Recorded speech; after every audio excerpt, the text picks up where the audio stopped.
Anima-saurus world, and thank you for joining me for another Anima-saurus interview. Today I'm very lucky to have in the virtual studio with me the creators of a Regular Old Bogans, Stepmates, Seb and Mark. Thanks for joining me, guys. Yes, Kim Allen, how are you, bloke? Made it, yeah. Whoa, awesome. So thanks so much for joining me. I mean, this is a big thing. We're actually getting, Australian adult animation getting shown on commercial TV. So how do you guys feel about getting that far? Pretty nervous now. I think Yeah. we're recording this a couple of days before air date. So what is it? 3, 4, 5 days left to go. We're excited and nervous, I'd say. Yeah, it's probably a healthy mix of excited and nervous. It's hard to work on something for 12 months and not think that it's just an utter pile of complete shit when you've done it. So we've just got to sort of trust in all of the work that we've done and hope that it resonates with people. Brilliant. All right, well, let's get back to, you guys as Stepmates. How long have you kind of been set up as, a working title now? Oh, when did we start? It's probably like 7, 8 years ago now. We just started doing little videos and putting them out on YouTube. Not even animation at the start, actually. We started in live action. And we've just been chipping away at that. I'd say it was 2013. It was 2013, Yeah. 24th of April. We started the Facebook page. Yeah. And that's predominantly where it started. So we were living in this dirty, rotten share house in Glen Iris here in Victoria. And it was basically like a law school frat house. And Sebi had wedged himself into this law school frat house via a couple of other friends. And I ended up moving in there when I was a law student, and Sebi was studying film. But we both just liked making funny videos, just floating around the house. Both had a bit of I hate the word passion, but we both had this passion for making comedy videos. And we made one weird porno with our friends, with plush dolls, like bears and giant bears. And it was that day that we sort of went we should do this professionally. And we should both do it. So Sebi dropped out of film school. I'd done 6 weeks of legal practice and wanted to jump out of the fucking window. So we just decided we'd start up this thing that we called Stepmates, because we weren't really mates, we were just stepmates, and that's where the name came from. And we just kept doing that, and then we ended up getting a few gigs here and there. We had a few little viral hits at the start, or we got a bit of traction, and then we ended up getting a few gigs here and there. We did a video for the St Kilda Footy Club. We made one for Bill Shorten, of all people, for Labour leader, and they were just sort of dumb, funny videos. And then we had a gig for the comedy festival here in Melbourne for a guy called Scott Dooley. And Sebi, when we were packing up the car, left the camera on top of the car, and we were flat, we were overworked. broken. And we had broken from an awful gig, and we were driving off and we sort of heard like a crash and a bang and went, fuck it, let's go. That was $6,000 worth of camera gear gone. And we didn't realise for 2 weeks after that. Until we went to go film something again, and then we're like, "Where's the camera? Like, what have we done?" So we turned to animation. Necessity. Sheer necessity.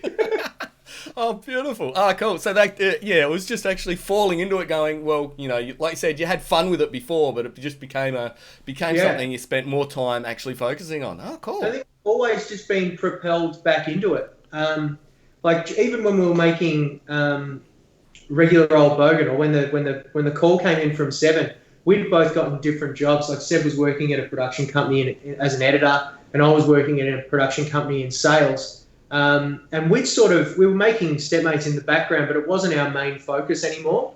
And then Seven called, so it just kept dragging. It's one of those things, this cartoon world and this Stepmates world just keeps dragging us back into it. Oh. Beautiful. Yeah, well, let's go back before that, because you have done, the series you did before that on YouTube was fighting ISIS. How did you get into doing kind of that? Because that's pretty tongue-in-cheek.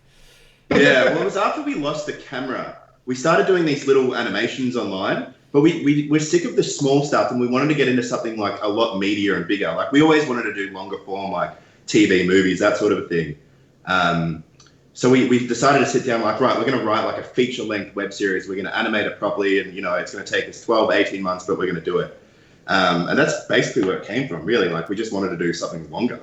We actually originally said it was going to be about 6 months. We're going to turn it around in about 6 months. And it was at the height of ISIS as well. Like everyone was terrified. They were beheading people left, right, and centre. And then it ended up taking us 18 months. It took us so long that ISIS wasn't a problem anymore. The original goal was to release it on like the AFL Grand Final day here in Australia, and we thought, oh, we can do this really cool thing where we can draw the characters up and then put the team colours on them at the last minute, so it'll look like it's going to come out like the day before Grand Final day. The teams were just announced 5 days ago or so, and people are going to be like, fuck, how did these guys animate that so fast? So we had this idea, but then we missed the first AFL Grand Final, 2016, 2017 maybe. And then it took us another 12 months. And then on the next AFL Grand Final, we were still rushing. Like, we've got to get it out in time. So how many, we're working on that. Is it just you two there actually working on it? Is that the way you produce stuff? Or with Fighting ISIS, you get a team? It was us two and then another guy called Pete Corrigan, who was there with us. And he's our sort of composer, sound engineer, and associate producer. But it was just the three of us doing Fighting ISIS. We had a couple of friends in for voices and stuff. Yep. But then coming into Regular Old Bogan, we've got a bit of a bigger team now. We've got a couple of animators and background guys and storyboard artists, as well as on the producing side, accountants and lawyers. Man. you need lawyers, but it's just like, lawyers. Yeah. Well, we in particular need lawyers because. Beautiful. Just getting onto that. So after you've done Fighting ISIS, when did Regular Old Bogan start? You start pitching the idea or coming up with the idea for that. Well, we actually got an email from Channel 7 just after we finished Fighting ISIS, just asking us like, oh, hey guys, like we enjoyed this, like what are your plans sort of for the future and that sort of a thing. And we're like, oh, we don't know, we might take these characters and do more with them. We might do a second season somewhere. Yeah. And then they were like, cool, no worries. And then just left it at that. And we're like, that was weird, but we just sort of continued. We got like regular jobs after that.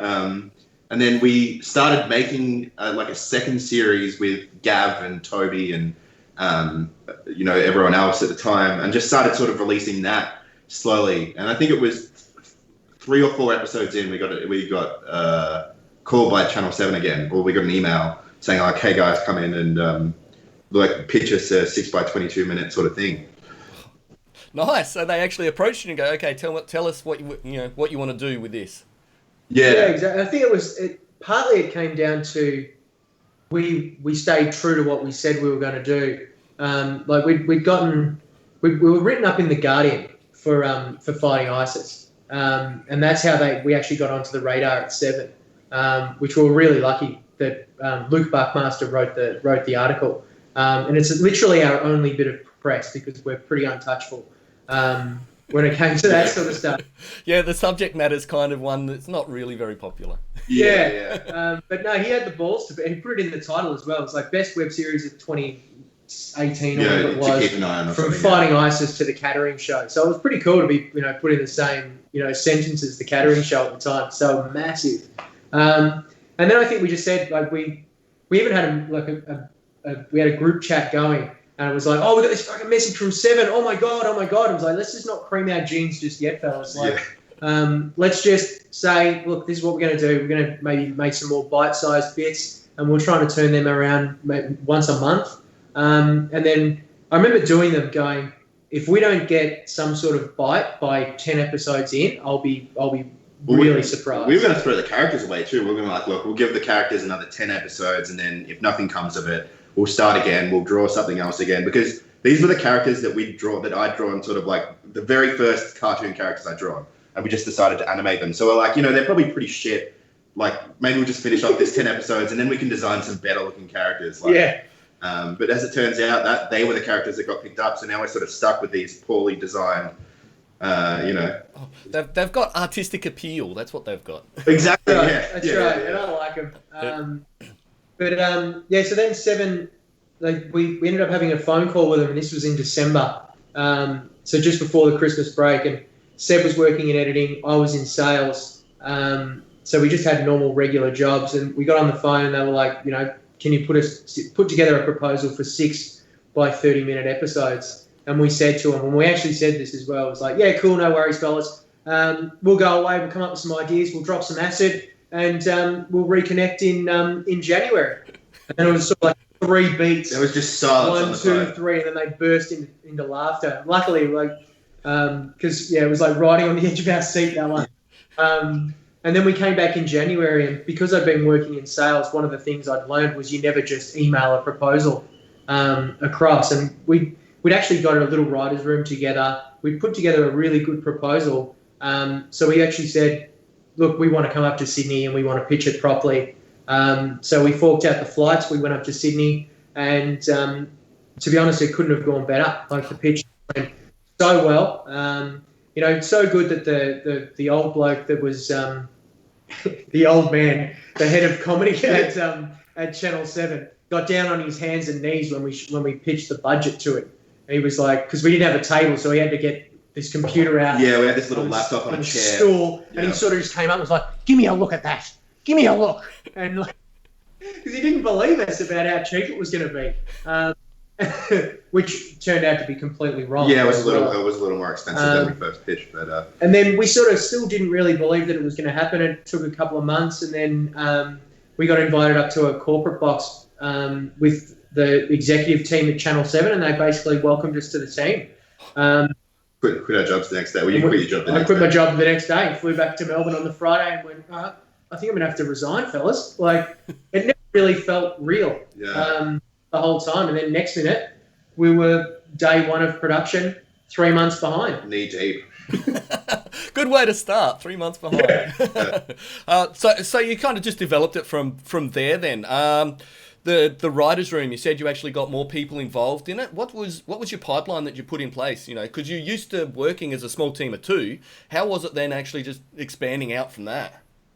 Pete's always been around. Yeah, we bounced ideas off Pete. We had another guy, Scott Dowell, who was in that helped with the initial concepts. And then once we've got the concepts, we sort of get a group together and then throw a ball around and try and come up with jokes, within the concept. And then once we've sort of beated out that story, then we take it away, we do a script, and then I'll give the script to Mark, and he does like a temp voice pass. So Mark does basically 80% of the voices. I only do like a high and a low voice, and then it's Mark, and then we get guest voices in. And then from the temp, then we bring that back into the storyboard phase. And then we do a really rough storyboard. And then from there, we start editing the story. So we see, all right, this is working, this isn't working. This voice is working, but this voice isn't, so we'll need to figure out something for that. And then once we've sort of locked that storyboard in, then it's, shift animation backgrounds, like character animators. And that's what it is now. But when we were doing Fighting Isis, essentially the way Seb was doing it, he was on, he'd do the picture on Photoshop and then would use After Effects to make it move. And we'd basically be editing in the can as we were going through. And then when we got the volume for 6 by 30-minute episodes, everything collapsed because we couldn't do that. We were still doing that too. So we needed to adopt storyboards. We had other people. We had a pipeline to take into account. But it still all sort of whittles down to Sebi and I. When we've got the general idea for the story, the actual beating out of the scene and what's going on in the scene, what the dialogue's like, that's essentially just an argument between he and I as to what we think that scene's what's gonna work in that scene, and then it just gets more specific as you go along. But our new process now is a much more agile one, where it's just about constant refinement every single step, whether it be the script, the next script, the temp, the animatic pass, and then finally down to like minor changes in that final animatic. So it never feels finished. It only just feels delivered. And that was the case with all 6 episodes of Regular Old Bogan. Yeah. That sounds familiar. Yeah, you never actually finished as such, but the time to deliver it's just there. That'll do. Get it out of my life. So have you upgraded, like you were saying, you started off using Photoshop and After Effects. Have you actually changed your pipeline any, or are you still using that pipeline? No, huge. We ended up moving to Toon Boom, which has been a lifesaver. We were actually planning to do the show originally in Photoshop and After Effects. And then when we hired one of our senior animators on, he was like, guys, there's no way. We're not doing it like this. And he actually introduced us to Toon Boom, which was a godsend because we could not have done it the other way we were doing it. This is 2 months into production as well. So we've been writing for a month, and then it was a couple of weeks in. And Seb, who had never picked up or heard of Toon Boom before, got told that he's now going to have to direct and animate 6 episodes of a series for network television. with a program he's never touched before. Yeah. That's absurd. There was a lot of YouTube. So we had to upskill really quickly. And to his credit, like he worked his dick off and really got there, and like was incredibly capable by the end of it as well. And was teaching these guys who have been working with it for 20 years. Like one of our animators was with Hanna-Barbera back in the day, did work for Disney and all that sort of stuff. Like these guys were pros at it, and Seb quickly surpassed those guys with merely YouTube and reading and being a nerd, and a guy that. Oh, like when we were doing Fighting ISIS, he had to get a book on how to draw, which we always thought was really funny. Yeah. So we're just about to go make a 50-minute web series, animated web series, and Seb's got a book opening up how to draw. How do you draw this game? But that's the way you do it when you're a small team. Someone's got to do it, so you just usually get in and do it. So we had to do it. Yeah, like, exactly. It was sheer I lost necessity. the camera, so I had to take it on myself. You could afford the book though, so that was good. Since with that, then when are you going into much post-production? When you were actually chopping it all together, were you still doing that in Toon Boom as well, or did you do any effects and things afterwards? No, we exported straight out of Toon Boom and then assembled it in Premiere, basically. Cool. Which I know some people shoot it in After Effects and do some compositing there, but I find Toon Boom has everything you sort of need for that. Like, particularly the camera. The camera in Toon Boom is amazing, where you can set things on the Z-axis and get a decent parallax effect and that sort of a thing. It's amazing. Brilliant. It's been awesome for us. It's really changed. And we've been now doing a little bit of commercial work for a show on Channel 7 called Holy Moly. And we've started another pilot called Bush Deep that we're hoping to get done in the next couple of months. And just by utilising some of the tools and the power of Toon Boom, like it's really changed the way we go about things. Like it was much more laborious before. But the capability is just so much more expansive for us, and we're really excited to dip our toe into the professional side of the animation industry. It's pretty cool. Oh, that's exciting. You did mention a couple of things there. One of the questions I was going to ask you was, what else have you got kind of coming on the board now, or are you going to take a break now and actually do some promotional work for Regular Old Bogan? Well, we've had a break over the last couple of, last month or two. We legitimately took 1 week. Yeah. It was 1 week of us sitting around after we delivered, and then we had several animators we wanted to keep employed as well. So we sort of started a different pilot and got a little bit of funding for that to get that off the ground, just to keep these guys working, because we want to keep them around for season 2, and that's really our next goal. Is hopefully Rob season 1 plays well, and then we can take everything we've learned in season 1 and apply it to season 2, because I feel like that's going to be a lot better now. We've made all our mistakes. Yep. Hopefully we get another lap around the sun, so we can actually maybe have a bit of a more stress-free time. Yeah, that'd be nice. Yeah. It never will be. It never will be. But Never will be. Well, how long was production? Because I know we haven't put that into recording, but how long was the production for Regular Old Bogan once you actually sat down to when you did deliver? How long was that period for the 6 episodes? 14 months, actually. Yeah, it was supposed to be 10, or 9 or 10, and we blew out by a couple of months. Partly because of COVID, and partly, like I said, we started on day 1, 3 months behind when we did. The simple one was in the pitch with Channel 7. We told them, we've got a studio at the back. We've got animators ready to go. We didn't have any animators at all. We had to find them. We had to hire them. We didn't even have the studio at the back. We ended up having to get a chippy friend of ours to build it for us, and that was a couple of weeks into production. We used to record all the voices on an ironing board with a Yeti microphone and some foam wrapped around us. Like we really had to scale up pretty quickly. Yep. And we got it all done. So we did start 3 months behind. So we were trying to play catch up from day dot. And then because Seb had never used Toon Boom before, there was a little bit of upskilling time and a bit of growing pains trying to get there. And then we changed the way we do things basically from the start. So we didn't storyboard prior to that properly at the start, which was stupid. Forging our way through 6 episodes for the first time, we probably experienced every obstacle you could possibly imagine. Everything you could have imagined crashing was broken and crashed. We experienced every problem, whether it be legal knocking us back on things, scripts not working, computers not being strong enough and powerful enough, computers breaking down with one of our animators. We probably had every single thing we could have had thrown at us for our first one. But, once we got through it, we're much stronger now. And we know the waters that we're about to try and swim again. Wow, that's exciting actually getting, like you said, you learned so much in that first one. You go, okay, cool, we know what not to do, but now we can just get better. Exactly, Awesome. That's why we're so excited by the potential of getting a second series of Rob. It's just because we know it can be better. We know we can do it, faster. We can put, more time into creative, which you have to be in a good place for creative as well. When you're stressing about time and deadlines and budget, and you've got accountants bugging you, and you're trying to write jokes at the same time, and you're also trying to write jokes, it just falls apart. Yeah, the stress always comes through in scripts because it's not funny when you kind of talk. All right.